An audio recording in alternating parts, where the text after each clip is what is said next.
Ladies and gentlemen, welcome to ATR's War Bedlam Media's premier wrestling podcast covering all things AEW to WWE. I am Sam the SLB, fearless leader of Bedlam Media and co-host of ATR's War and ATR Rising Sun. And alongside me today is the man behind X, Wrestling's Nostradamus, Scott.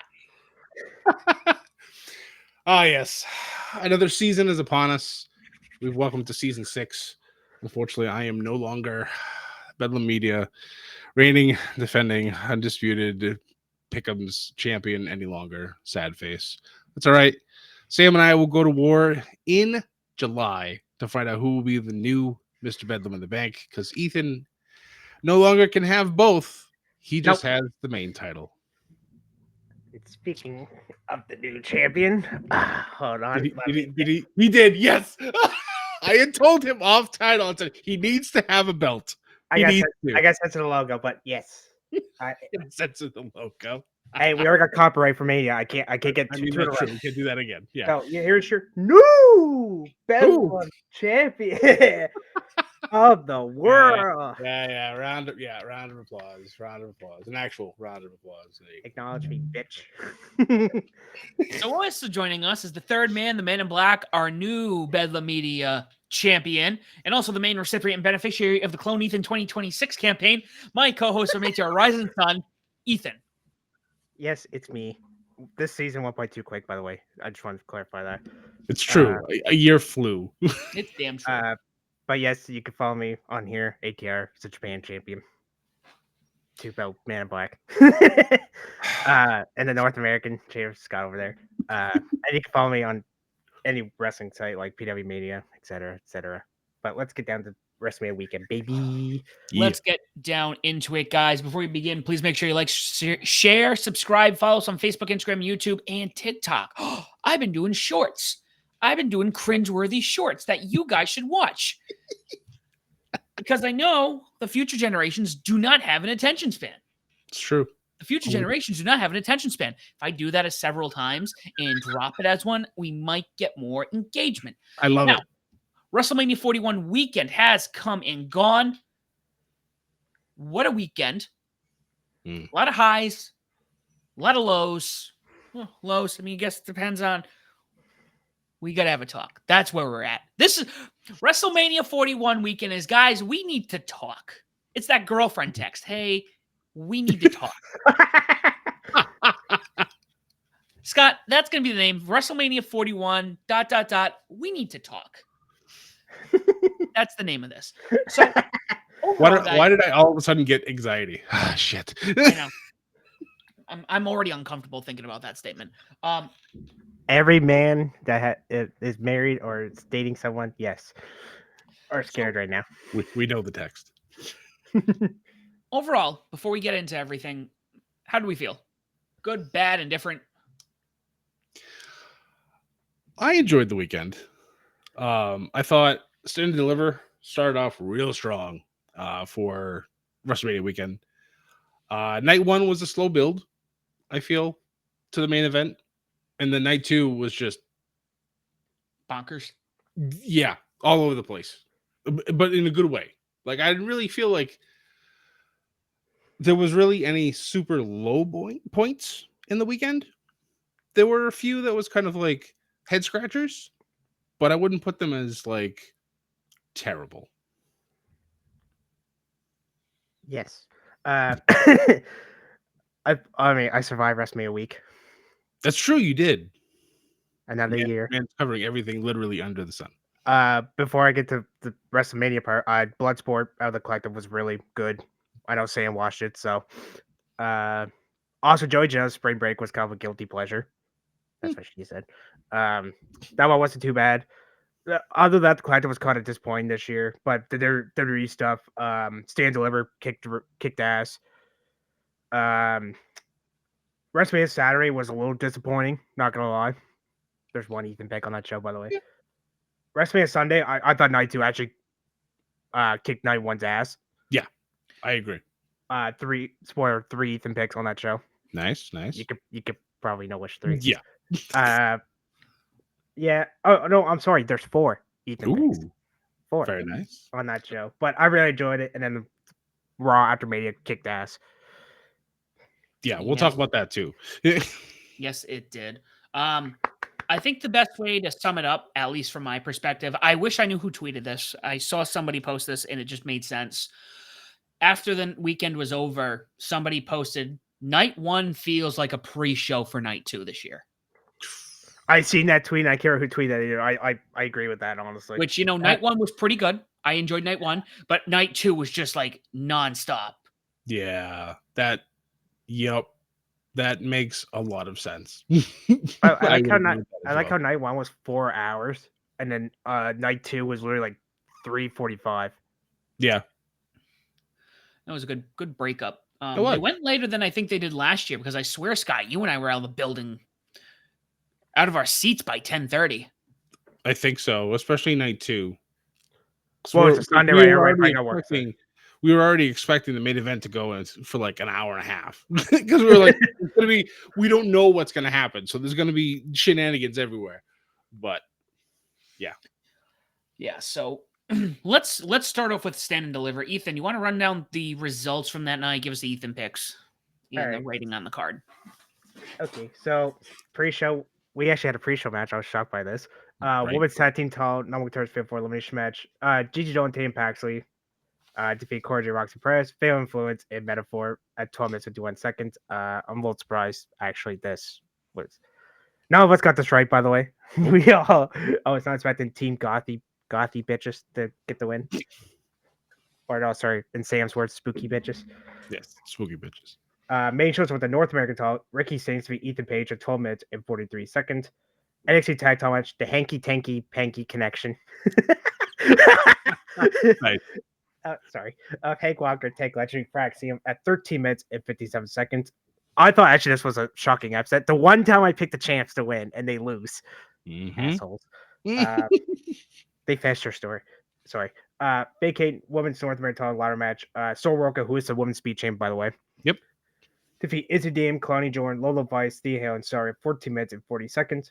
Was this? That did not feel like 15 minutes. No. I honestly thought I went 20 minutes, like in a good way. Mm-hmm. But when they said, I was like, oh, that didn't feel like 15 minutes. 6-man tag team match in Dark State, Dion Lyson, Griffin, and Shaquan Sugars defeat the Angel family of Stacks, which by the way, I called him turning on You Tony. did. Yep. Look at Chris Van and Tony D'Angelo at 13 minutes and 13 seconds. Women's Honda Line, Seth Fakir defeat Julia J. Park and Joey Grace 16 and a half minutes. And another triple threat banger with both for the second year in a row.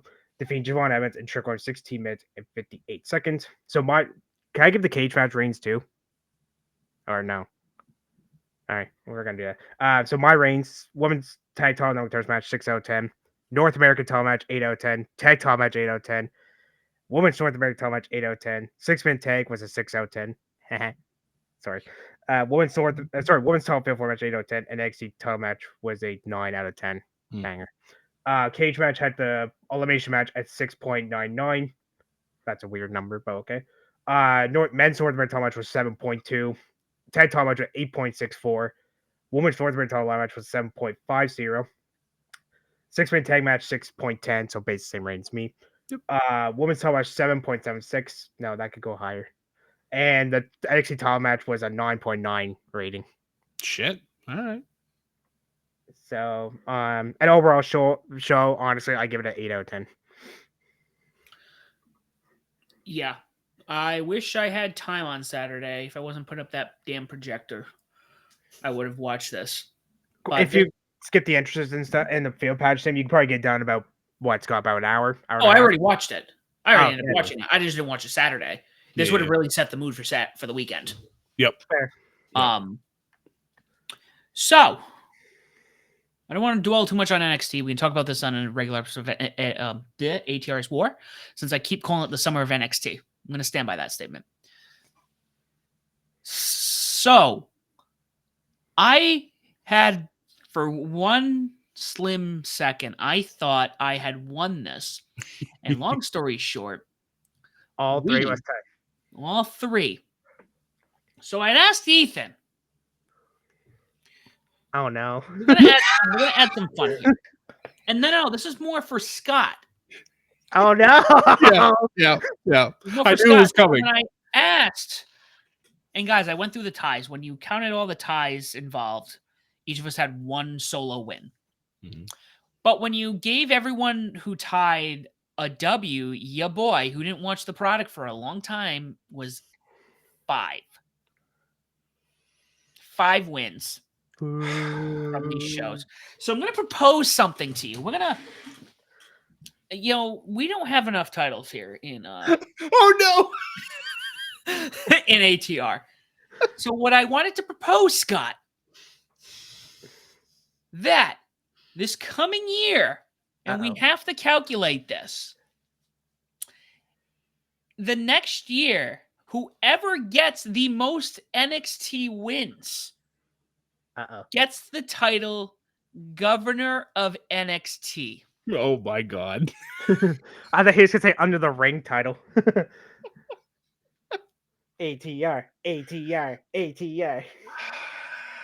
Because I know how much that means to you that I've been able to pick. And I figured what better way, especially after losing the title, to now be put your years of NXT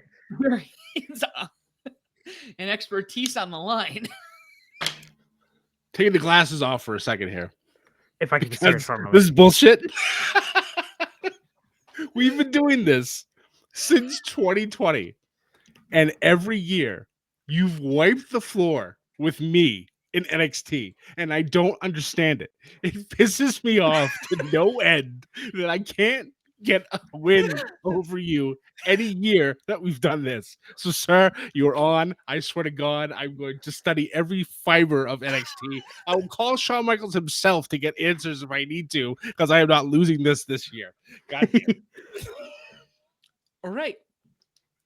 Well, it's on. It's on for the 2025 calendar year for the Bedlam Media Championship. 2025, 26 season. Yeah, I don't know. Season 6. This is why I didn't want to say this in the chat. This is the only reason why when Ethan was like, "What is it?" I'm like, No. "Give me the information, and we're gonna discuss this live." I was like, you didn't tell me. This is epic. Look, it's gonna be the Intercontinental title to the Bedlam title. Oh my god. Maybe more like a U.S. title. I don't know. It's not. I mean, is it the Workman's title? I guess technically it is. We'll have that conversation as we get Sam's there. Mr. NXT this season, I guess. Loving it, and we'll talk about that in a future episode. With everything going on right now. Well, let's hop over to night one, guys. Night one. A little bit of a failure on my part. I did not watch this on the projector, so already gets a downvote on my end. But let's kick it off, guys. Opening it up with the World Heavyweight Championship match. Jey Uso taking on and defeating Gunther by submission. Become World Heavyweight Champion. All right, I guess I'll go first. So my rating 6 out of 10. Cage match had this at 4.50. Yikes. Yeah, it wasn't bad. Gunther tapped out way too quick, to be honest with you. I think he should have fought that a little better. No blood. I think that was a missed opportunity too. Glad Jey Uso got him for the special moment, but we all he's not gonna hold it super long. But I enjoyed it, but this is probably my least out of the 4. This is probably out of the 4 matches they had. It's probably my least favorite out of the 4. Yeah, and I talked about this during our reaction show that it felt like a weird ending. Like Jey doesn't submit anybody, so why start with Gunther, someone who's been having a reign of terror since he won that World Heavyweight Championship? To have him, also like you said, tap out that quickly, it didn't make a whole lot of sense. It was definitely a head scratcher for me. I was happy that Jey won, but I felt like if anything, he should have won after the 3 splashes. Yep. And then I think that would have been a perfect thing for him, and then do it that way. But I don't know. The tap out was weird for me. Yeah. I enjoyed this for what it was. I was glad that Jey got the win. I actually didn't notice. I think I was still going back and forth in the house, but I didn't notice that he submitted. Never mind, submitted to his own move. But that's all interesting when you put that in sight like that. Second time he's tapped out, by the way. Ilya Dragunov was the first.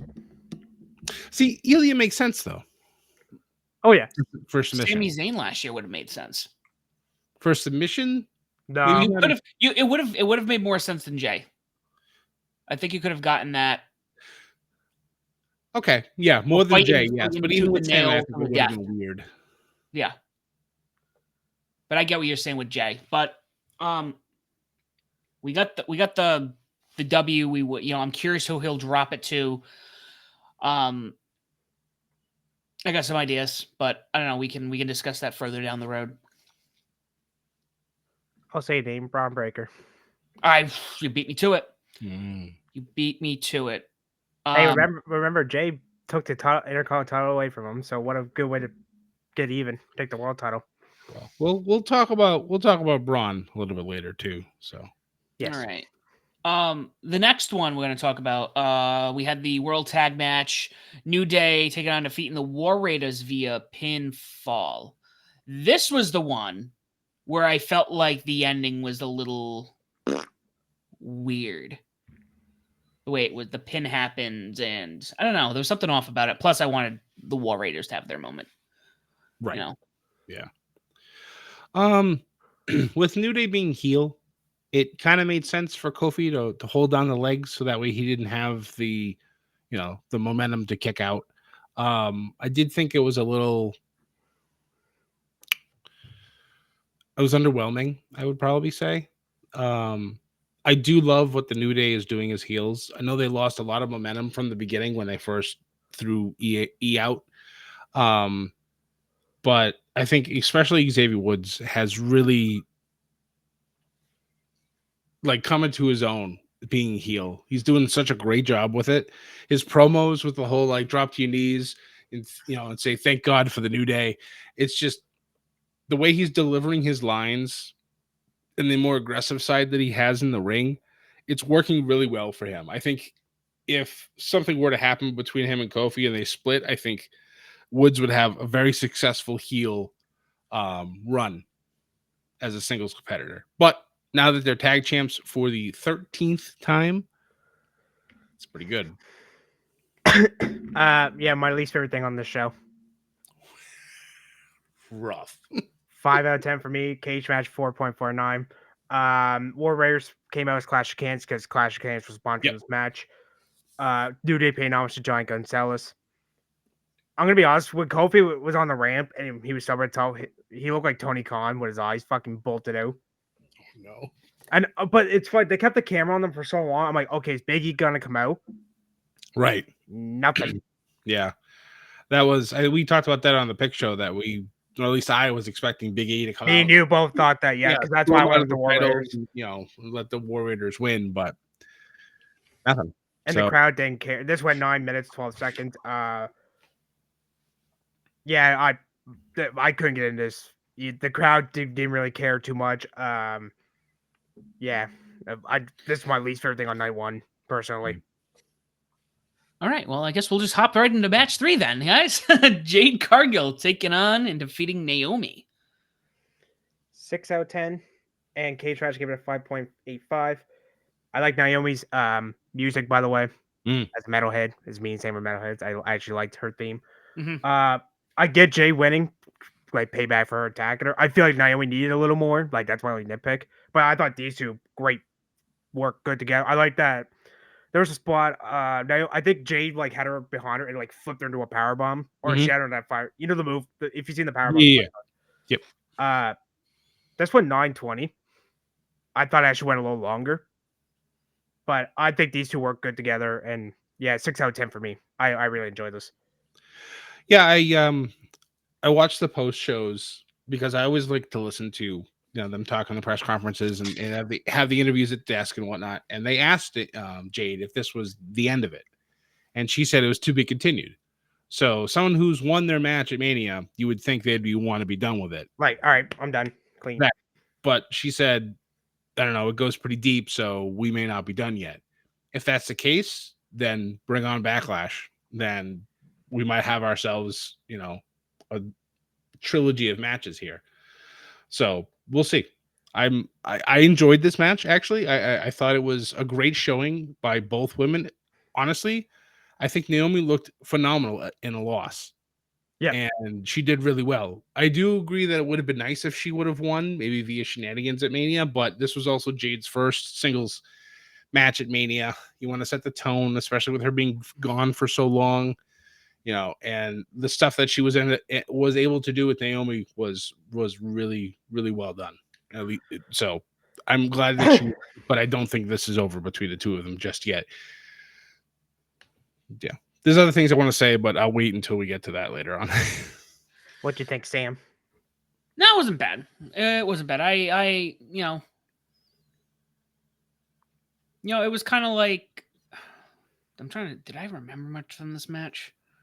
Like, I don't remember it being bad. I don't remember it being like memorable. Again, for me, sometimes I need to go back and watch these a second time. Especially, again, talking about like night 2 just being far superior. Like, some of the things I remember from night 1 weren't great. Yeah. So they were, yeah. But let's hop over to the next match, which I enjoyed. Jacob Fatu taking on Defeat and LA Knight for the U.S. title. Hell yeah. The Samoan Werewolf will win the US title, baby. By the way, all three of us called this one. That Samoan Werewolf mask was badass. Jason Baxter, the one who made the Fiend, and Rhea Ripley's mask. Yep. That's the guy who made, or is it Baker or Baker, I think.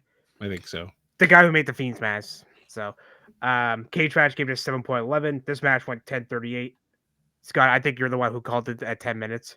No, actually, 8. Well, we both close. Sam was like, let's do a squash. Cage match gave it a 7.11. I also gave it a 7, so we're in the same boat there. Yep. Now the story continues. So, before I forget, what'd you guys think of the staging? Oh, all-timer. Number 3 for me, for honest. It's funny how they had the crowds on the. Did you notice they had the crowds on the side? Yep, and in the second level. That was great. I loved that. I think that's one of those like once in a lifetime thing that easily elevated that stage for me. I like the sliding doors too, like the little. Yes. I didn't even know people were staying on top of it, like the square staging, like on top, like where it has the wrestler's name, and like right above it they had seats there too. Yeah. Yep. Because I didn't know that until Charlotte Flair came. I was like, are those fans up there? Like what? But fans. The stage was stupid. Like it was just like top 3 for me personally. I don't think anything's beating 33 and 39. The only one good too, yeah. The only one that came up that, well, I don't know. I had asked a question. This is something we could talk about sometime later down the road. But there are some really good like Mania stages, and the cards for some of them are just like crap. What would be a Mania stage that would match the card, or the card that would match the stage, like the hype? And the one that came up, I think, was 18 X8. Incredible. 29 had a good stage card. too. But yeah, staging was incredible. But yeah, Jacob Fatu win the title. Now we gotta keep going with the story with Solo. Yep. Yeah. All right. We good on that one? I guess we are. Let's hop over to obviously the match of the night. El Grande Americano, aka Mr. America, taking on defeating Rey Fenix. Yep, replacing an injured Rey Mysterio who got hurt on literally the night before. Tear groin. Oh God. Wait. I'm like, I know that. I'm like, wait, what? Huh? The right person won this match. Yep. I'm just sad that it was Rey Fenix that took the loss. Storyline wise, it had to be done. I love. Call me I don't know, a stickler for these types of things. I love some of these corny gimmicks. And El Grande Americano is the mariachi band. It's you're right, the mariachi band, the filter on his entrance. I don't know. I thought it was great. I know a lot of people are all up in arms about it, and it's just like, just look at it as a fan. Stop being critical of things. Nobody's trying to get hurt here. This is just for fun. It's entertainment. If you're not entertained by it, I get it. That's fine. Are you not entertained? Apparently some of them aren't, or I should say a lot of them aren't. But you know what? He's from the Gulf of America. Deal with it. That's what it is. 7 out of 10 for me. Just my third favorite match of the show. Him and Vikingo. I want to see that. Oh my god, it's gonna be great. That's gonna be a banger. Can we tell with that move El Gran America with the 540? Yeah, it's just Yep. Put the title. Oh, by the way, Scott, remember when I joked that El Gran America was on speed? He should win the speed title. He's literally he beat Eric as we're recording this today, so he's facing Alex Shelley in the finals. Nice. My thing might be it might come to reality. You might. Oh my god. Someone's listening to the show. Someone's listening to the show. From WWE, I know they are. How amazing would it be if he won a singles title and Chad Gable still does not have a singles title? I would laugh. My god, that'd be amazing. Honestly, this match should have got 5 more minutes, if I'm being honest. I agree. This did not even, I couldn't believe this went 7:55. I'm like, no. This should have been, honestly, like I said, this should have been 5 more minutes tops. I think if Ray was in there, they would have. I would have took 15, but I think 12 is a sweet number. Well, would be good. Yeah, I don't think. Yeah, maybe a 15. Cage match gave it 6.32. I gave it a 7. So this is my third, and the U.S. title match was my second match of the night. Well, let's hop over to the second to last match of the evening. Tiffany Stratton taking on defeating Charlotte Flair to retain the women's championship. Wow, let me tell you. Thank God I was wrong. Everyone was expecting the opposite. I thought I don't want to put words. Well, I'm gonna put words in Scott's mouth because he said them, but like sloppy but fun. Yes, it's true. I mean, 100%. I mean, this was a like knockdown, drag out fight. Like I was expecting the blonde hair to coming out like all over the place, like cats when they start fighting, and the fur just goes flying. But like, dear God, like Tiffany looked like she got ran over by a bus, and still smiled about it afterwards. Like, this was rough, and I mean that in a physical way, not in like, oh my God, this was terrible. This match was great between these two. Like, you want to like have actual animosity between each other? We'll keep going because this match was outstanding. It's a shoot, brother. Right? I legit, people on Twitter thought like there was spot where I think they were like in the middle and like they're throwing hands, and people thought they're like, are they shooting or are they just really being the crap out of each other? I mean, Sean style, baby. They almost had identical gear. Yes, I know. I saw that too. Yeah. Aren't you guys supposed to be wrestling each other, not tag teaming? Anyway, I kid. I did like Stratton's entrance actually, the little Barbie. That was cool. Yeah. I think she had the best. I was a little disappointed with the rest of my interests this year. We didn't get really those big ones, really. That's true.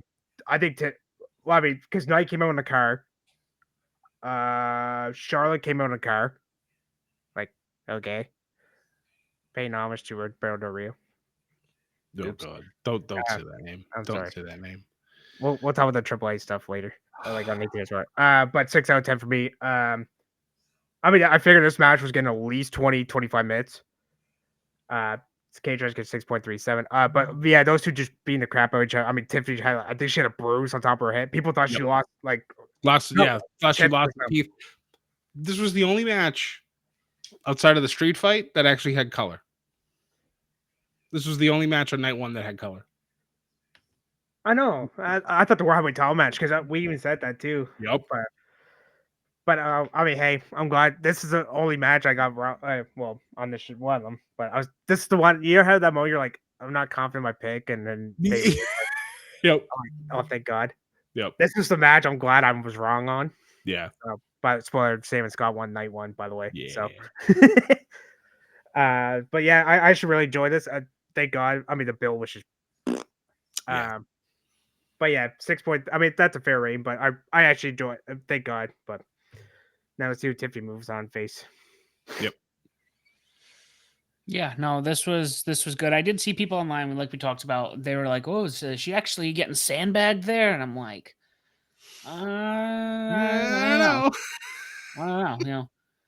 You know, I know people have their thoughts about Charlotte. I don't dislike Charlotte. I'm not like crazy about Charlotte, but right. It's like she's there. Yeah. Don't hate her, don't like her. Just like, all right, she's there. Right. Yeah, she aight. She aight. She aight. Well, let's Probably talk. the Boston coming with both of you, by the way. Yeah, pretty much. Well, let's talk about the main event here. Seth Rollins taking on defeating CM Punk and Roman Reigns via pinfall. Longest match actually of the weekend. And well deserved. Oh shit! Yeah, you are right. By a lot. Like Mhm. this went barely under 33 minutes. And 32, 39, this match went. yeah. So yeah. For me, I think easily the best match of night one and top 3 matches of the whole weekend. I agree with Scott. Night one. I think this is everybody's match of the night on this show. Sport is probably be my top 15. Well deserved. Well deserved. Don't know the numbers. That's gonna be 2026. I love the promo for CM Punk where he recreated his ECW debut. Yes. His fire burns. Like, yes, kill switch engage. I love that. I was so happy to hear that theme playing under WWE sides again. I actually found the video on Twitter and I saved it. I'm like, so I could listen to it, and I just love it so much.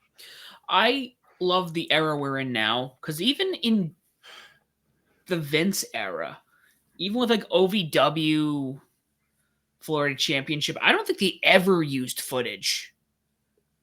Not really. No, they never did. And now it's like, oh yeah, by the way, CM Punk was a person outside of WWE. Yep. And this is everything he did. We're going to go back to everything that's not owned by AEW. Right. So I love that. The match was great. It was incredible. The biggest problem I had with this, and this is something that WWE did it last year at the Royal Rumble. And then they always do like these little stats where you're pointing the stat out a lot. Mm-hmm. And you're just giving it like, what was it? Cody was the first person since Stone Cold to win like back to back. And they're like, oh yeah, it's been like over 20 years since somebody's won back to back Rumbles. And you're like, what the fuck? Yeah. It's like, stop saying it 18 times. You're clearly giving it away. The thing that gave this away, which I was happy, it pretty much confirmed, but I was also like pissed. I'm like, what the hell now? Like, I'm not even guessing. Is they kept talking about the heist of the century and they did a whole promo on WrestleMania 31. And I'm like, guys, you just gave the result away. Pretty much. And also Seth Rollins kept talking about his favor because he almost cursed on Heyman. Then Heyman's like, no. And then Rollins like, well, you owe me now. And then Yeah. I mean, for the common fan, that might not have meant anything, but for those of us who are, been watching for a while, we catch up on these, we catch on these clues, and we're just like, we talked about it during the pick show. That's why we all picked Rollins. We're like, Heyman's going to turn on both of them, and it's going to end up being Seth, and we'll see how he does it. And the way he did it was brilliant. I loved how he was so conflicted on who to give the chair to. And then he gives it to Punk, and then the low blow, and then he hands it to Roman, and then the low blow, and then you just see Seth with the hand, and I'm just like, this is so good. It just they did such a great job with it, even though we all saw it coming. It was they still did a stupendous job on it. Yeah. cinema. Yeah, no. I mean, I don't know what else to say. This arguably could be the best match of the weekend. Oh yeah, by the way, sorry, 10 out of 10 for me. Right. And Cage Match was at 8.80. For WWE was, top 3 of the weekend. But all the wrestling I watch, probably top 10. Because I watched a lot. Yeah, I know, Scott. I know. We'll get further into this when we'll do a quick discussion on Raw right after we get through the main card. Night 2, I think we all agree night 2 was just super. Like, night 1 was probably the weakest of the weekend. Yeah. You probably could go back and forth on night 2 and Stand and Deliver on which one was better. But we'll talk about that. Oh yeah, before I get sorry, Sam, 1 sec. World title match, women's world title match. Sorry, I'm fucking this up. I got a 10 out of 10 rating. I got 2 8s, a 3. Sorry, 3. Hold on, I'm fucking this up. I got 110.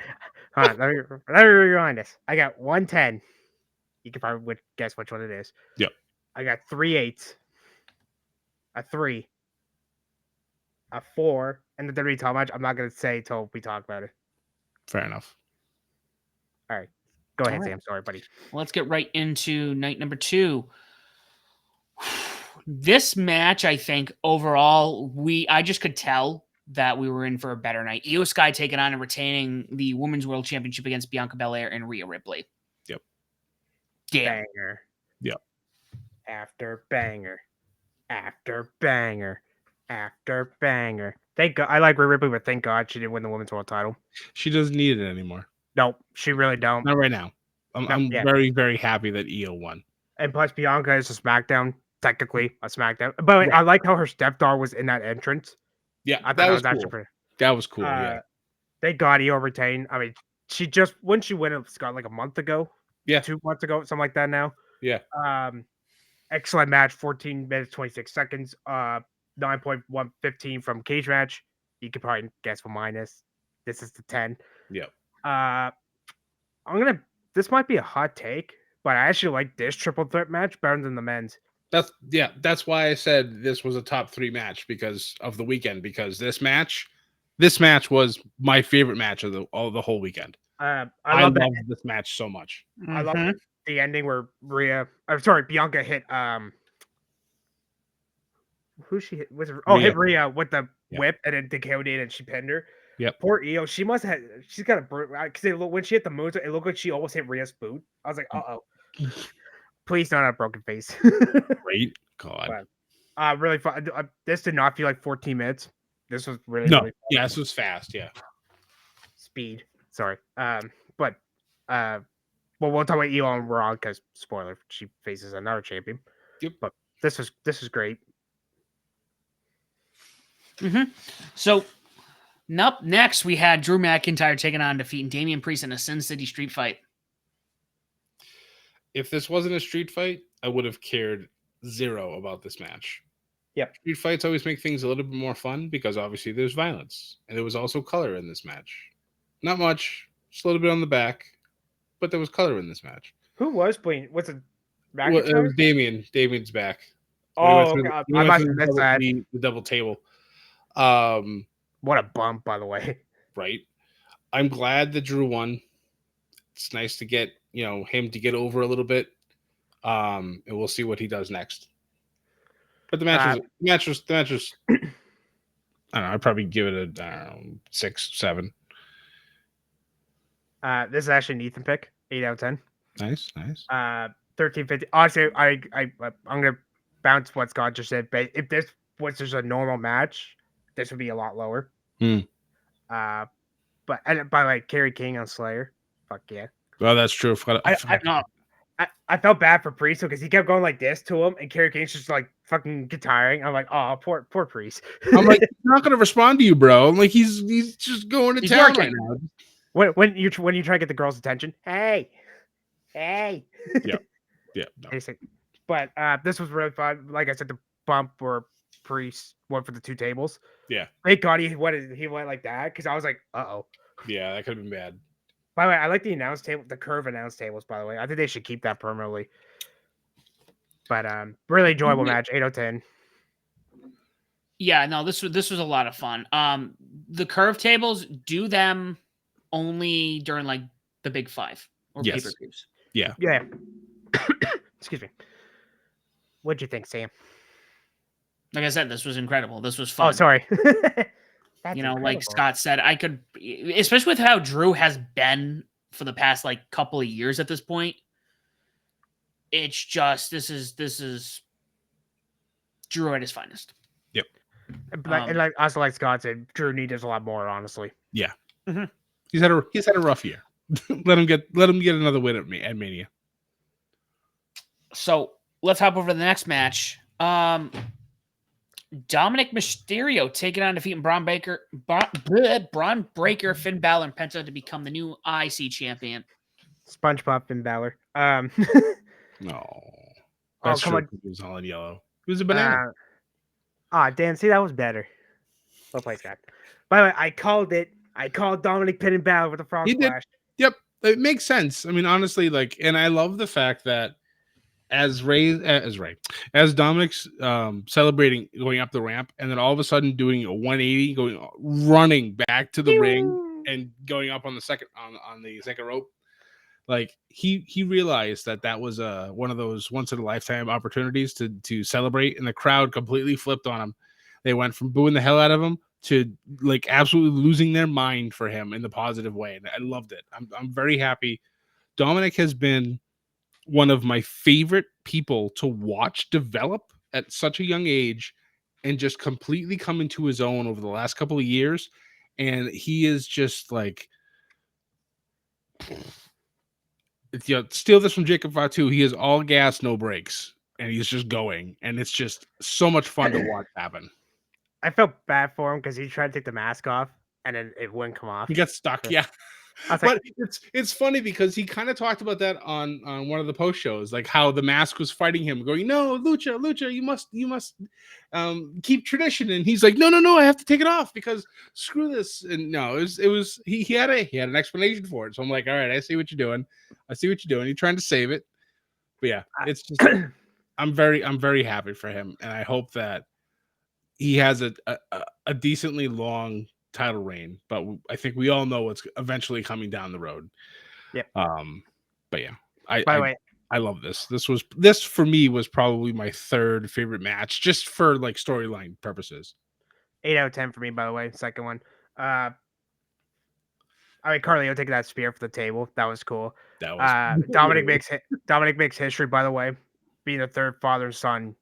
Doing the IC titles. Well, yeah, because both his dads won. Right. Thank God they didn't pin Braun. We'll get to that. So yeah, no, there was no way he was. There was a 0% chance. We would do some standard math. He was going to get pinned. Standard math promo. I love that. That was awesome. 10.5 minutes. Honestly, I think they could have used a couple more minutes personally. Yeah, like this match could have gone. I mean, they went 10 minutes. This could have gone 15. It would have been great. That's the perfect length, personally. For a multi-man match like this, yes. Like nobody had a bad like outing. Like even Penta, like who just kind of like was there. He still had his great moments. But yeah, I obviously this is now like a built-in eventual rivalry between Finn and Dominic. Yeah, it's gonna be good. What you think, Sam? Like I said, this was great. I know I didn't pick Dominic, but with storyline purposes, we'll talk about it after. Sam, I think you did pick Dom. I'm gonna go back to my picks list for a second. Did I pick Dom on that one? I don't know. Yes, you did. This is one of the matches we all clean sweeped. Nice. Past Sam is smart then. But yeah, great. This was fun. I think one of the highlights for me, and I say this all the time. Sometimes a good entrance just like really can sell a character, and I've always liked what they've chosen for Braun's theme, and that coming out in the stadium. I was getting like some old school 80s, early 90s like wrestling, like Legion of Doom, or like even the stuff. Did the Steiners have a theme like that? Like heavy, kind of like fast. But regardless, like I just was like, I'm like, you keep this up. He's gonna be the guy. He's gonna be the next guy. I could get this out of my system. Hey yo, Dominic Mysterio. Hey yo. Hey, Dominic Mysterio. Hey, yo. There. Sorry. All right. Let's move on to the Randy Orton one. All right, guys. Match them before the night. Randy Orton took on and defeated, and you said his name. And he appeared. Joe Hendry. Legendary. And I know this wasn't a long match, 3 minutes, but let's keep in mind in the year 2025, we had for the first time ever, not only a TNA star wrestle at a WrestleMania, but the TNA World Heavyweight Champion walking out with a belt. You wouldn't say that 5 years ago? Nope. No. You couldn't say that 2 years ago. Are you nuts? Like imagine if we went back in time to like 2010, all right, and we told past selves, hey, one day TNA is going to be on WrestleMania, you'd probably kill ourselves and then throw our bodies into a lake, because you'd be like, yeah, that's funny. I was very Rick and Morty. Well, they're not even going to last past 2012. Yeah. I think the significance of it, even though it wasn't the greatest thing, I think what has happened and what the significance was overshadows all of that. Yeah, like Sam's basically saying what Sam's gonna be history. I would think about it. He's been in the Rumble match in WrestleMania. Mm-hmm. I did laugh where Orton did his thing and he just went like that. That was great. The second RKO wasn't really needed, but I mean, hey. But I mean, quick match. Cage match doesn't rate because on anything under 5 minutes, they don't rate. Makes sense. Makes sense. This is my 3 out of 10. Because why not? And by the way, did you know his Orton's ring gear color was throwback to his debut? Yes. Yep. I saw that afterwards. I when I first saw him, I was like, why does that ring gear look oddly familiar? And I didn't put 2 and 2 together. And then I went on the internet afterwards and then somebody pointed that out. I was like, all right, I like it. But at the I mean, Henry, which is there for far, and we'll get to Karrion Kross later. Maybe if that's an ATR for. But if you've seen this promo, you know. Yep. But yeah, there's not really much to talk about. It was 3 minutes. Get Henry on the show. So poor Pat, I laugh, McAfee. He's like, it's his world title on the line. Hey, technically, Orton can show up. Be like, hey, I pinned you. Give me a shot at the world title. I mean, technically, yes. Technically, hey. Mm-hmm. So let's hop over to match number 5. Logan Paul defeating AJ Styles. Unfortunately. You talk about Karrion Kross in this. So, yep. I have to, once again, give props to Kross for the stuff that he's done, especially with this feud, how he's been trying to get AJ to bring back his TNA version of his evil ways to try to beat Logan, because this means more than just a match. So we all know where Logan came from. We all know he didn't, pay his dues in the indies or other companies. He just literally walked in from off the street and said, hey, I want to do this better than most of you on the roster. And guess what? Unfortunately, he has done just that. Beating AJ Styles is a humongous feather in his cap. And I really hope that they kind of push him. It wouldn't surprise me if maybe he tries to go for another title now because of this. And I know that's going to piss off a lot of people, but guess what? He's earned it. And now I think we're going to have an AJ Styles and Karrion Kross potential feud or something. Maybe. I don't know. Kross has kind of gone off the rails since this loss. And even though he wasn't really involved other than trying to get AJ to use the brass knuckles, I don't know. It's just, I love that they're finally giving Kross, I think, a little bit of his due, and more screen time, the better. He's gone back to his NXT entrance, which I always thought was far superior than everything else that they've given him. It's just, I feel like they're finally putting him on TV when people are clamoring for him. Like, you heard the pop going to Monday Night Raw for just a second when he showed up on screen. He's hot right now. Make his time on television worth it. And I think that they're going to be able to do that.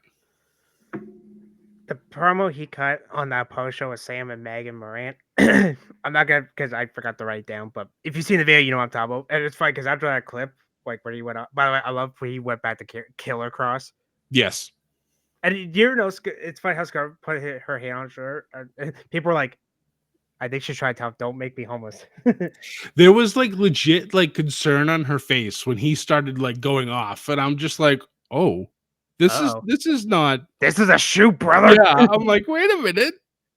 I like, so that promo, people are not. So basically, in the back, it was I think that new podcast Sam and Maggie Moran are doing, like the Raw review. And Cross come in the back, and you can tell he's pissed. Well, I think storyline, but I think the first like 30 to 40 seconds was like storyline. Yep. And then after flip the switch, and I was like, oh, yep, someone's shooting. I love how he's like, you want to fire a moment? hey, to the guy in the suit and the tie, go fuck yourself. I'm like, oh no. And Yeah. Scarlett's like woken. I'm like, oh, Yeah. but but he got a pop. I don't know if it's because they're in Las Vegas, because that's where he's living or Right. he's from. But let's see after once they leave Vegas, like if he's gonna get that pop and stuff. I think he will. I think he will honestly too. think he I will think he will. because he's been doing. He's had his fingers in a lot of things for a lot of people turning heelish, over the last couple of years, and people are finally putting it together. So now they're like, hey, he should be on television. He should be doing better things. So I think a feud with AJ would be great. Even if he doesn't win, I think it's just having that screen time for him would be wonderful. Oh, by the way, I forgot my rating. So this match, I give it another Ethan Pick 8 out of 10. Cage match actually disagrees with me. They went 4.59. Shit. All right. Probably because Logan won, so they're all butthurt about I mean, it. it sucks. Honestly, AJ doesn't really need the win, and even Logan broke character. He even gave AJ flowers in the press conference. Yep. So, but I really enjoyed this. I like how Cross keeps calling him Alan. Well, yeah, you just call him by his shoot name. Like Sam did, and Sam left. Yeah. But Cross, I think he should have been on the card, the Mania. But I get you can't put everybody Right. on the show. But He got the show out of Bloodsport though. yeah, he beat JR Crit. That was actually a pretty fun match. He was in his gi, but yeah, I thought this was really enjoyable. Unfortunately.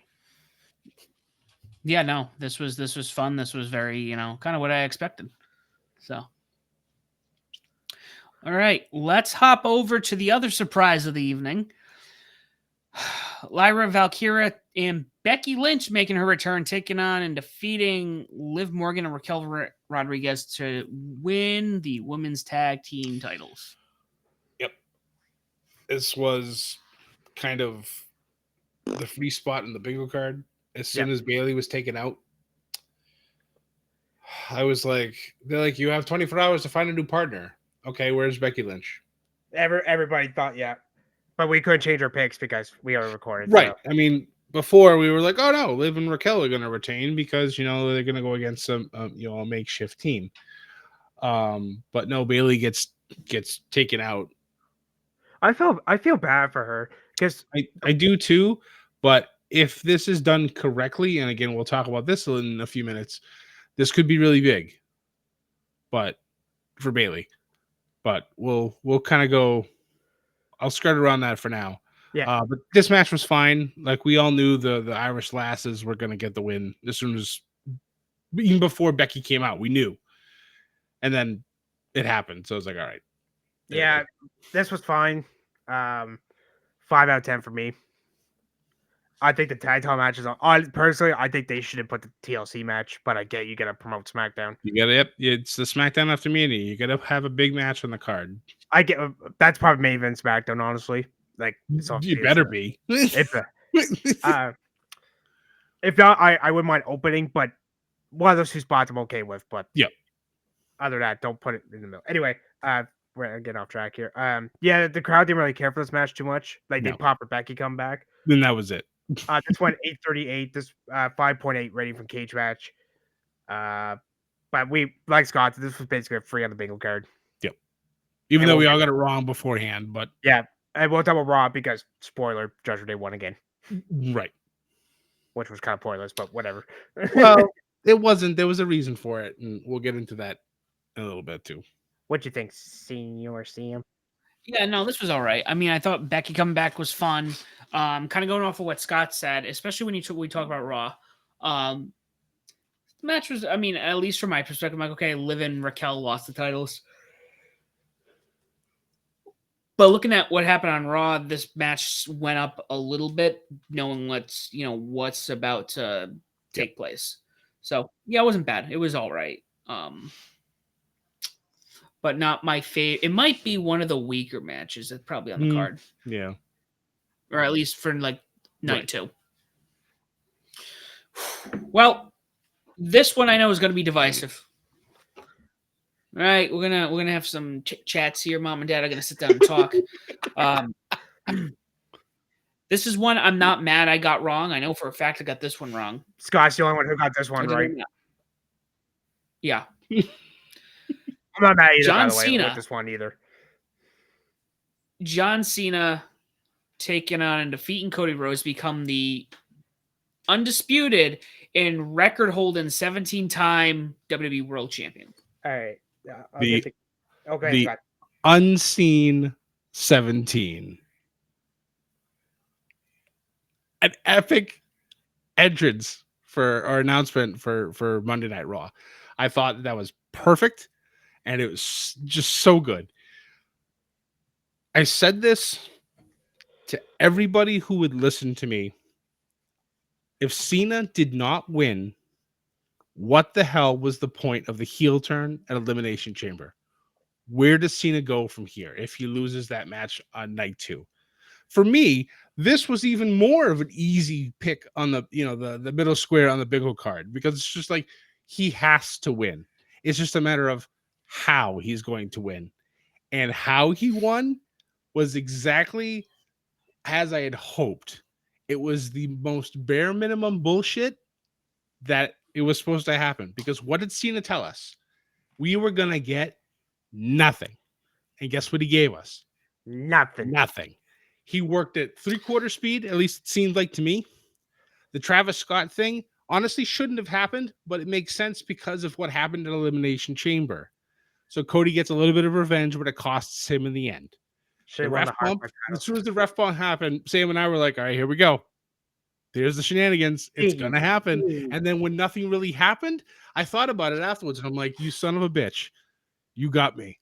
This is perfect. He's doing nothing. I love the black screen and the white letter entrance. He needs to keep that for the rest of his time here. He can keep the Time Is Now theme. That's perfect, because now it's everything anti the fun-loving Cena. It's perfect. I thought this was the perfect ending for how Cena was supposed to portray his new character, but everybody else under the sun was so upset by it, they didn't see the bigger picture. They just see the small things. Oh, God, Cody lost. Why did Cena not do anything? Why didn't The Rock come out? Why wasn't The Rock at Mania at all? Why didn't, Stone Cold come out and save the day? Even though we got Stone Cold coming out drunk on his four-wheeler, running into the barricades and knocking women off. I forgot about that. But, that's neither here nor there. And just like, this was a great ending to WrestleMania. You don't always have to send the crowd home happy. Happened 2 years ago. But that's 2 years ago. Exactly. When Roman won. Again, when I picked Roman to win because he wasn't losing it at 39, he was going to lose it at 40. Everybody gets sent home happy after 40. Unless you're a Roman fan.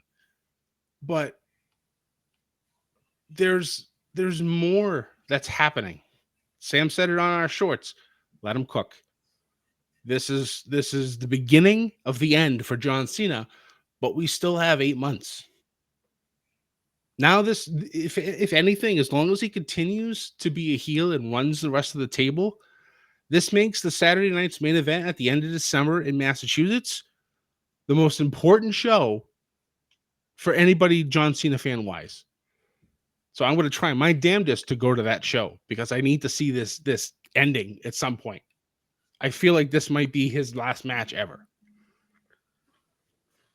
So it's funny because I know, again, this is where the IWC has been such a, insufferable. More than usual. Because way more than usual. Because I was all about the you get nothing. I'm all about that. You've booed me. You've bitched at me. You've been up my ass. You've despised me. So you get nothing. So even I was just like, oh, nobody came out. And it was kind of like, I didn't think it was lackluster. It was lackluster in the way it's like, oh, yeah, nothing happened. Honestly, I would have preferred Travis Scott to come out with him in the beginning. Yes, it would have made more sense. Not coming out. Yeah, that's probably my biggest caveat. But then I think I told you on Monday where I sat there and I go, wait a minute. We weren't just getting nothing from him coming out. We were getting nothing at the end of this match. Like we were getting, like it really sunk in and it just, I texted you that. You should have seen the smile on my face when I figured that out. I go, we got nothing. I go, this is great. This is incredible. I will say this is the one thing I did notice, which very minor, not like a big deal. Not just both main events from each Mania night, but each card had a match that ended with a nut shot. The only difference is Heyman had his so far up Roman's fucking nutsack. It wasn't even funny. Cena's just like, let's just recreate the chamber. Yeah, he was shake weighting himself over there. I'm like, Jesus Christ, Paul. I was like, Jesus, man. Someone's like, is he giving him a prostate exam backwards? Maybe. So yeah, I loved it. I even thought it's funny because I saw people going, oh, it was slow, it was this, it was that. And honestly, in my head, I'm like, wow, this match is paced really well. Like it just kind of went like not in a bad way, but it went like this.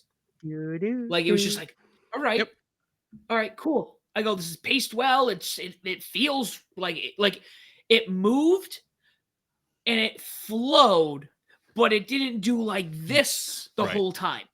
You know, it keeps going up and down and up and down. It was just like smooth. And I'm like, this is nice. All right. And then it ended. And I was just like, they fuck, because there was doubt in my mind. I was just like, and again, I couldn't figure out, kind of going with what, I mean, that's why you were smart, Scott. You just pulled the trigger. Like, there's nowhere for him to go. He loses this. What do you do? You're going to be chasing the belt again? And then you're going to lose it in a month? The only way this would have been acceptable for him to lose is if Cody cheated to win. Like, he almost hit Cena with the belt. If he would have gone through with it and Cena lost, then it would have made sense, because then Cena would have a whole nother thing to gripe about going into Backlash. But now he has a whole other problem to deal with when it comes to Backlash. But we'll talk about that in a few minutes. But it's just like, it just made the most sense for Cena to get the win. It did. Do you want the cage match reign, or you want my reign first? Let's do cage match, because I want to hear what cage match said before we hear yours, because we're going to be discussing yours. 694 votes, 3.50 votes. Jesus. Rating, sorry. I'm actually going to be a little nicer than that. I give it a 6. Okay, so it's not as bad as I figured you would have given it. Okay. What you thought I was going to give it? Well, the way you were talking about it, I figured this might have been like a 3 or a 4 from you, and I would have been like, sir, you and I are going to have a discussion. Okay, I'll be honest, it was, but Scott actually convinced me. At first, 25 minutes, you can take or leave it. It's the main event. A lot of people, like Sam said, a lot of people were trashing it. I didn't find, it's Cena's heel. Like he said, I'm not giving you nothing. So he's just going to work. It's like, remember when Cactus Jack, when he was in ECW, he didn't want to do the hardcore stuff. He just did wrestling. Yep. I will say there've been a couple kickouts, too many kickouts for my liking. Like personally, I think the middle rope A should have been it. I get it. I get why it didn't, and I didn't like the hardcore James Travis Scott thing. He took forever to get to the fucking ring. Oh my God, I know. And plus, I don't want to hear that Fiend song anymore. I'm so sick of hearing that goddamn song. Fiend. I'm like, dude, the Ram's not that long. It's actually pretty short. It was pretty long. Well, it was long, but it wasn't like, remember 33 was like. Yes, I know. That's true. I was like, dude, come on. And but it makes sense why they did, because obviously Cody wants to get his revenge. I will say he sold that crossroads pretty well. And then Cody's he did. Get out. And then Cena kicked him in the dick. And then hit him with the title. Yep. I was like, you know what? I'm not mad about the finish. And by the way, Scott, you owe me an apology for him. You told me. What? Remember? Because I said Orange got challenged. You're like, no, he's not. Okay, yeah, okay. All right, yeah. That's true. But I do apologize. Yes, that's true. I didn't think it would happen so quickly. I didn't think they'd pull the trigger going into Backlash so soon. I know. I only said that though because they're in St. Louis. I'm like, oh, Orange challenging. But, right. I'm glad Cody lost the title. I mean, he didn't really need not all title runs still to go a year, personally. Right. But I'm glad he broke the WWE's version of Ric Flair's, because I know Rick said I think he had way more than that, but WWE version it's like 17, or 16. I mean, but yeah, a lot of people were trashing about Rock too, not coming out. But oh, by the way, Cody's entrance, the motorcycles, they were actually supposed to. Apparently, I seen a report. I can't remember who reported, so I do apologize. They were supposed to do around rings, like do a full lap. Oh, because obviously Stone Cold crashed. In Yeah. the barricade. They- Yeah. That, by the way, he didn't even touch the ramp. By the way, it took. No, I know. He missed the ramp too. I saw that. Yeah. I was like, Jesus Christ, but yeah, also- 6 out of 10. Okay. Hot take. They need to stop doing vehicle entrances because we can never top 34 when Rusev came out in a tank. Just stop. 31. 31. Why did I say 34? I meant 31. Just stop. He There's- was at 34 though. There's no reason for it ever to happen again. They're old, they're cliched, they're stupid. Eddie Guerrero would have been the only other person worthy of having a vehicle entrance, or JBL. Or Charlotte Flair with the helicopter. The helicopter, yeah, that's a different story. But like the vehicles things, stop it. It's old. Just we had tiring. way too many. Stop. We had too many on this year's WrestleMania. We had about 3 or 4. Yeah, there's no need for it.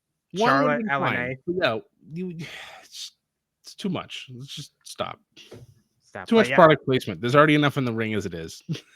I love how poor Scott thought he was ready to have a talk with the internet, and I was like 6 out of 10. You're like, okay, all right, Okay, all right. You're like, I'll give you a pass, but I think they could have cut a couple minutes personally, but that's just me. I'm more nitpicking than anything. That's how it was 11:45 my time. I was like, oh shit, WrestleMania's done. That was quick. Yep.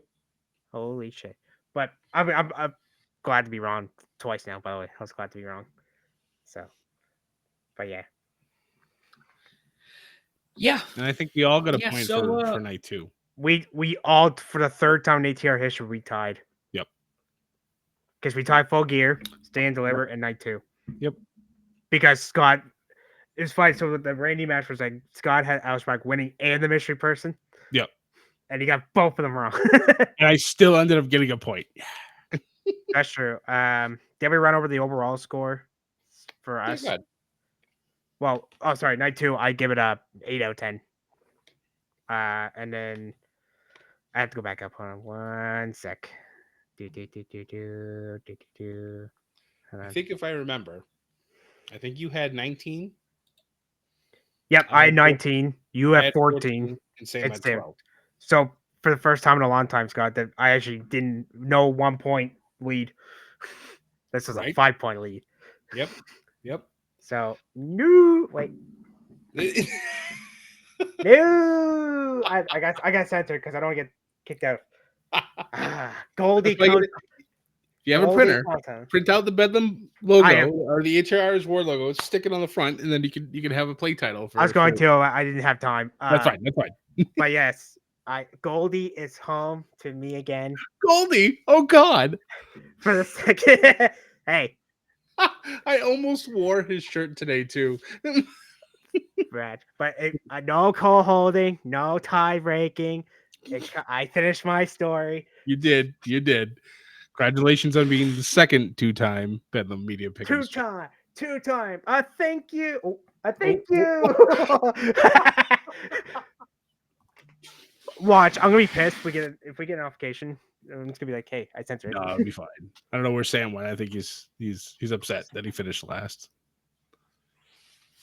Oh, he lost his. Okay. But say his name is Pierce. But I was. Oh, go ahead, Sam. What are you gonna say, buddy? No, I was just gonna say, yeah, my bass speaker's down here, and I kicked my foot, and then the audio went like, oh no. I went looking for it, and there's like 7 buttons, and I'm like, can't find it.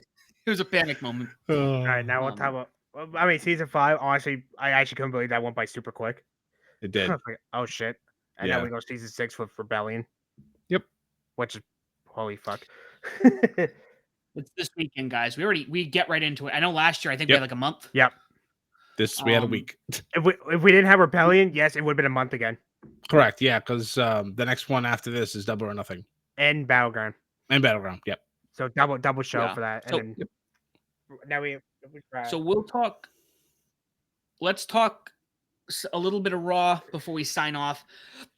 But next HR's War, let us talk about the rules on the episode so we can kind of clarify it, put out in the air. But first show is Rebellion. We're already getting into it, kicking it into high gear. Those will be shorts. Anything that's not Big 5 or AEW, They're Big 4. I think 4. are not going to be pick shows. They will be shorts, just at least for starters. Yep. Scott and I were talking about this before we started recording, Ethan. This year's episode, and again, we went at 40, and 40 was fun. 40 was a good time. 40 was like hey, we're going to wrap up the year. This was fun, guys. The stories are done. This Raw was just unhinged. Best one in years. Yeah, easily. Yes. And you two were at the one last year. Did you guys like last year's Raw after Mania? It was okay. Like Sam said, it was like just a finishing. It was like the final bow on a lot of stories, and it really kind of ramped up the CM Punk Drew McIntyre feud when he cost him a chance at the heavyweight title. But Punk was injured still, and I think Drew even got injured during the Mania match with Rollins, I think, and he needed time off too. But they still found a way to keep it going. But yeah, that, and I think when The Rock came out and said that he was telling Cody that he had to go away for a while, that was the last. That was really it. Other than that, it was a regular Raw. But this one was anything but a regular Raw. And it's amazing. Format. Well, it's fine because, technically we had 3 official. There's 4 because if you count the New Day. Because personally, for me, if there's a referee out there, even if the match never happens, it never got started, I still kind of count in a way. I just put never got started because you get the ref, and then but a lot of people were complaining how there was only 30 minutes of wrestling and then the rest were all problems. That's okay. I'm okay. This episode, I'm okay with it.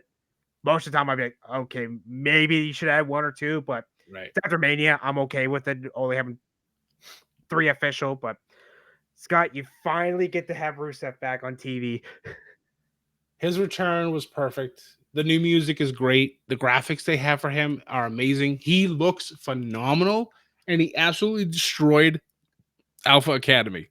It just, oh, God. And, I was like, yay, it's Rusev Day again. And then I thought about it, and I was reading stuff online, and they're like, keep him away from Rusev Day. Let him be the monster that he should have always been. The Redeemer. And I'm like, you know what? Yes. Just have him come out and just dominate people. And I'm so happy that he's on Raw because I feel like he would have gotten more lost in the shuffle on SmackDown. I feel like this is a great thing for him. It's been 5 years since Rusev has been in WWE, which also blew my mind that it's been that long.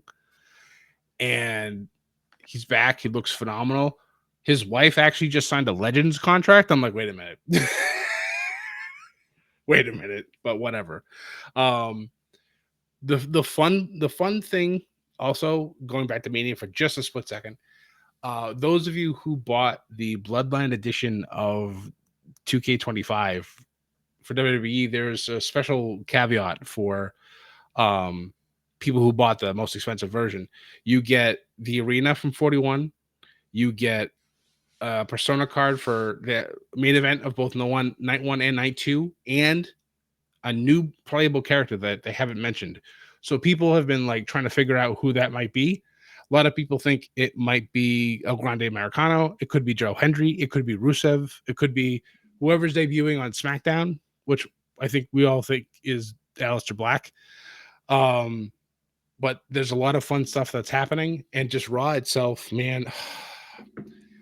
Setting up Orton and Cena for Backlash was great. I loved it. I love how he sorry Scott to interrupt you for a second. Where Cena, he got arcade and you can hear him in the mic go, shit. Yes. Yeah. Yep. It was just so good. I loved it so much. I tried to take notes of all the things that happened. And I promise you it's not clickbait, and I'm not, trying to get people going. Shit, where the hell did it go? Hold, please. We'll be right back. Yes. So let's see. So there was that. There was Becky turning on Lyra after they lost the tag titles right back to the New Day. Not New Day. Wow. To Judgment Day. Too many days. Too many days. We got the surprise of Stephanie Van Kier coming out. That was a banger. Challenging Io. They had a great match until Roxanne Perez and Julia, who seemed to have some type of an alliance, maybe-ish, come out and attack them. That was fantastic. And what else happened? Oh, Gunther went absolutely apeshit and attacked Michael Cole. Pat McAfee comes to the rescue, and then he just absolutely destroys McAfee. I thought this was one of the best segments that they've done in such a long time, because the entirety of Pat's show, all of them jumped the rail, tried to help, and the security magically finally did their jobs and held them all back while Yeah, I know. while Pat's getting choked out by Gunther. And then now we're all like, okay, this is obviously going to be leading to Gunther and Pat at some point. I would hope, because I think it's worth it. But I have to have a minute here with the IWC again. Uh-oh. The bullshit that these idiots kept saying and kept going after Pat and saying that they were so thankful for Gunther because he was supposed to be the biggest heel. Now he's going to be the biggest babyface because he took out Pat McAfee. Pat McAfee has been doing a stellar job on commentary, and you're all butthurt because, I don't know, you don't like what he's saying, or he's too whatever. He's too juiced up when he's doing this stuff. He's us. He's a fan that gets to have the honor and the privilege to be able to call commentary with the GOAT, Michael Cole. And the fact that the stuff that he did to protect Michael, and then he pays for it, obviously, because no good deed goes unpunished. I don't understand why these people are so happy that they think Pat's gone forever now. No, he's not. He went on his goddamn show the next day and talked with The Rock. But that's a whole nother story. Pat's going to be back on Monday. There's going to be a confrontation with Gunther, unless they suspend Gunther for however long. Who knows what Adam Pearce is going to do. But there needs to be a match between these two at some point. I don't care if Gunther kicks his ass. Pat deserves another shot in the ring, because, yeah, he's another one of those naturally gifted athletes that can do amazing things in the ring. Corey Graves laugh react, but I think his was just like more Corey storyline. Graves, god damn it. That was, I like how Michael stood up. He's like, no, I'm going back out there, and then the fans are going, Michael Cole, Yeah. Michael. And then Joe, by the way, him and Joe Tessitore, or as Cole kept him, Tess. Yeah. I think they're great together too, honestly. They did a really good job, yeah. So, I love how Joe walked out there and had his jacket off. I'm like, Joe's ready to fight. Yeah, somebody posted a picture. He kept his coat up because he's ready to fuck around and find out. Right. Yep. I'm like, yep. I think Test for not Test for. I think him and Pat, Gunther and Pat could be fun. I mean, if it's a squash, I'll be happy with that too. Not in a mean way, just because it's Gunther. Right. Yeah. But, I mean, Gunther will definitely win the match, but Pat's fighting for, both him and for Michael Cole and for all announcers everywhere.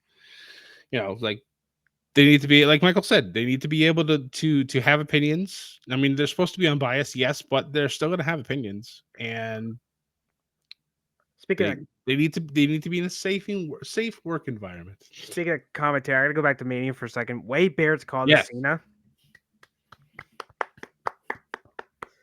Wade Barrett did a wonderful job. Cena, I'm very happy for him. It's funny, he's supposed to be the heel commentary, and even he hated the way Cena won. I know. I was like, that's funny. But yeah, the Raw was really good. You forgot to mention a return, Scott, JD McDonough. Yes. And obviously we didn't talk about the very, very end of the show, but we'll talk about that. Yes, JD McDonough back. Judgment Day finally back at full strength. For now. Thank you. Because of what I mentioned during the Mania review, that Finn and Dominic are going to come to a head at some point, and they're going to kick Finn out, and with some great new member that's going to come in and take him out. Probably another muscle. I don't know who, but we'll see what happens. But of course, the big talking point of the night, Rollins, Heyman being together, both Cena and Roman come out, scuffling, fisticuffs, and then Braun Breaker appears. A wild Braun Breaker has appeared, and he is now with Seth Rollins and Paul Heyman. Absolutely decimates. That spear through the barricade on Roman was just phenomenal. Also, props to Roman. The man is selling like Dolph Ziggler. It's great. I love it so much. but we have a new, do we call it Paul Heyman family? Not to knock Don Callis, but I would probably put this more as maybe a Bobby the Brain Heenan family-esque type thing. Do we have more people? Somebody new gonna show up? Do we have another woman?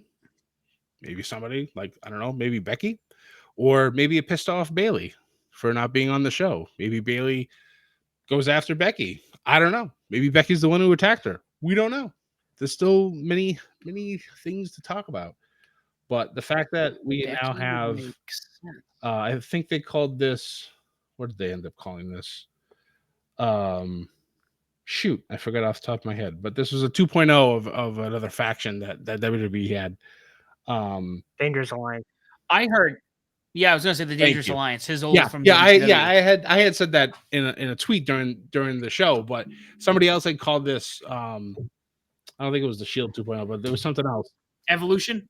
That one was tossed around too, but there was another one that kind of stuck, and I'm like, oh, okay, that kind of makes sense, I guess. But whatever this is going to turn into, this is a huge thing for Braun. Like this is like, and I think for Seth, because while Seth has been great, Roman was also great, and then he joined with Paul Heyman. Tribal Chief was born, and look what he did with that. If now Seth has Paul at his back, and Seth's already been great, this finally might be his time to be Triple H. Like, he'll be the man. And Braun is his muscle. And who else do they bring in? How big does this family get? How unstoppable are they going to be for the rest of the year? I saw somebody mention you could bring in Austin Theory. Yep. I think yeah, I did see all of A-Town Down Under brought in. Yeah, I think there's something here that I don't know. There's something you know when you get that feeling like we're about to see something great. Yep. Yeah, because again, Seth doesn't need someone to speak to him. Right. For him. He's great on the mic alone. But we're going to give him Paul Heyman, who's also an incredible. Like, I can't imagine what kind of magic these two can bring. That closing shot of Raw was like almost chills inducing, because it's like this is the beginning of something that's, I feel, is going to be great, because Braun was already had that rocket strapped to his back. He doesn't need the IC title anymore. I feel like he's seriously already outgrown it. He does. And now, even if he's like, people are like, oh, now he's just a muscle. Not necessarily. He's the Batista or the Randy Orton, if we're going to go by Evolution standards. Clearly, Rollins is Triple H. Maybe they find an older veteran that's kind of struggling to bring him along as well, to be the Ric Flair thing. And then who else do you grab that's young? Or do you want to do a tag team to bring them in to be the other Randy Orton or Batista? I feel like that could be a whole ATR's war topic for a whole episode. It could be. Could you Randy, because he attacked Cena with, maybe carrying Cross. Cross could be a very interesting pickup. I don't know. There's so many things we could go. This is what my favorite thing about this Mania was. So 40 was awesome because it wrapped up and brought us the conclusion to a lot of stories. 41 just said we're going into a new era, and we're going to hit this hard. It truly did feel like a new beginning.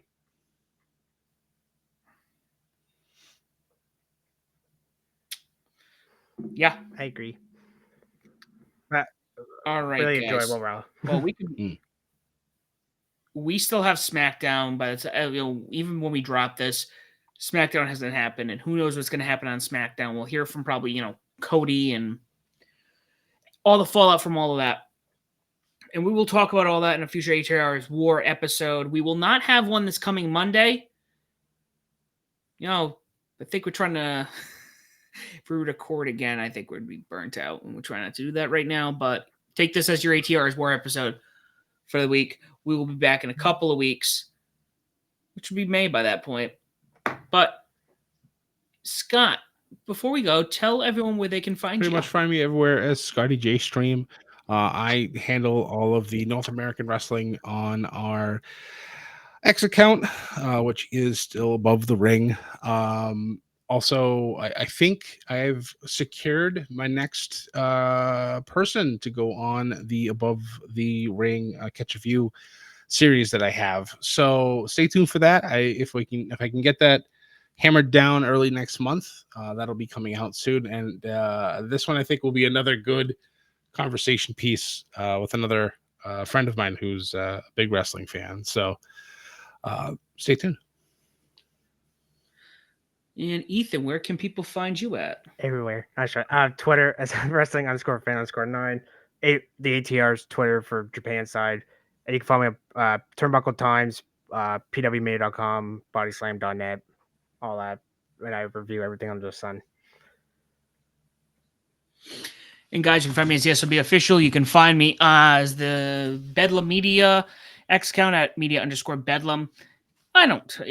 We're doing shorts now, guys. So we're on TikTok. Find us on, I think that's just Above the Ring. I believe so. Follow us on there. We're on Facebook, Instagram, YouTube. Find us on our Discord. We're on all streaming platforms. If you cannot find us on there, please let us know and we will put ourselves on there. Make sure you like, share, subscribe, leave a comment, leave a review. Tell people why Bedlam Media and Above the Ring is the podcast of your choosing and why they should listen to us as well. Guys, we're out of time. Thank you so much for joining us for WrestleMania 41. We are back to our scheduled broadcast in the coming weeks. And as always, do not forget to join Thanks, guys. Bedlam.